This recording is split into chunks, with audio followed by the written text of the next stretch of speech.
Hi, my name is Ross McGill. I'm the CEO of TConsult, and I'm here to tell you a little bit about our brand new product, the GATCA Resource Library. So I guess the first question is, what is the GATCA Resource Library? Well, this is an online resource which is designed to bring together a number of documents that help explain regulatory compliance obligations in a number of different jurisdictions. Many, but not all of them, are related to the detection and deterrence of tax evasion.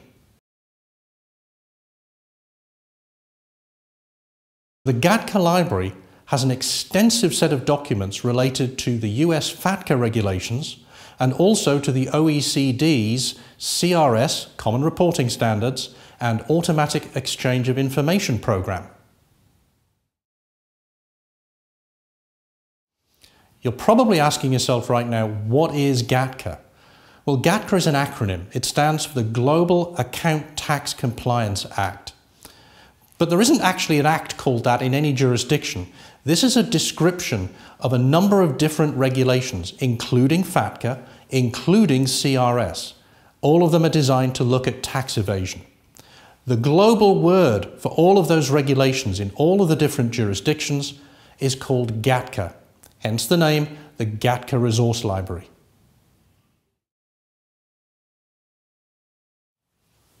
So who is the GATCA library designed for? Well, pretty much every financial institution in the world that has to comply with these regulations is required to appoint a responsible officer. That responsible officer in many jurisdictions may be subject to both personal liability as well as the firm's liability for non-compliance. And therefore it's important that that responsible officer is in a position to make sure that they are aware of all the appropriate regulatory documents that they may be subject to. In addition to that, a lot of these regulations also require the responsible officer to make sure, in turn, that everyone who is client-facing within their organization is also clearly aware of the obligations that their firm has. And so the GATCA Resource Library is useful primarily for responsible officers and also for anyone who is client-facing within the organization. Now, that's not to say that others may not also have an interest in being aware of what they're liable for. And so systems people, operations people may need to have some level of understanding. The key here is that the responsible officer in most of these regulatory structures is required to have a compliance program. And that compliance program is designed to make sure that they have what are called adequate controls. And adequate resources is part of that. If people don't know what they're supposed to be doing, then it's very difficult for them to comply well. And so the start of every regulatory compliance program is usually founded on making sure that everybody in the organization that needs to know what the compliance program looks like has access to the materials that they need to do their job. The GATCA Resource Library brings all of those documents together in one place and online so that everyone has exactly the same resource to work from. So what's actually in the library? Well, the library actually has just over 580 documents in it right now. Most of those are PDFs. There are some XML files and some spreadsheets also.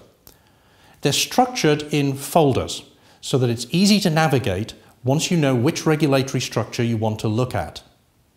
There are folders for FATCA, there are folders for the OECD CRS system, and there are folders for the UK version of FATCA called CDOT. But it's not all about CRS and FATCA. The GATCA library has much more in it than that. There are folders covering BEPS, base erosion and profit shifting regulations. We also have sections on the European Union in which we have the FISCO reports and the Giovannini reports, as well as the Tax Barriers Business Advisory Group's reports. And all of those give you a clear perspective on the kinds of changes that are likely to be occurring in regulation in the coming years. When regulators communicate with the market, they do so in a number of different ways. It's not just about having a document which is the regulation. If you look at the US, for example, when they're communicating about FATCA or about Chapter 3 withholding, they're using regulation, revenue procedures, notices, publications, a whole range of different types of document, as well as the forms and instructions that go with those forms. All of those are in the GATCA library, and you can search for them really easily. If you pick a form, for example, GATCA Library will automatically tell you if there are any related documents. So for example, if you were looking for the latest version of a W8, you can find that in the GATCA Library, and the library will also tell you that there is a related document called the instructions for the W8. So we've tried to build a system that is optimally simple for you to use. So apart from being a great resource in one place and online, is there anything else that's special about the GATCA library? Well, yes, there is. When we research all of these documents on all of the different websites around the world, we find that different regulators will choose different ways of naming files, for example, and there's no consistency and no standardization. So one of the immediate things that we do when we gather the source information is to rename the files with smart file names. What that means is when you're going through the GATCA library, you'll instantly be able to tell from the name of the file alone what's in the file. That's very different from going to different tax authority or different regulator websites and finding file names that are in all sorts of different formats, many of which don't really give you a clue about what's in the file. When you register at the GATCA Resource Library, we'll take your email address. And after that, unless you turn that feature off, every time we add a new file to the library, you'll get a brief email telling you what the file is and that it's been updated to the library.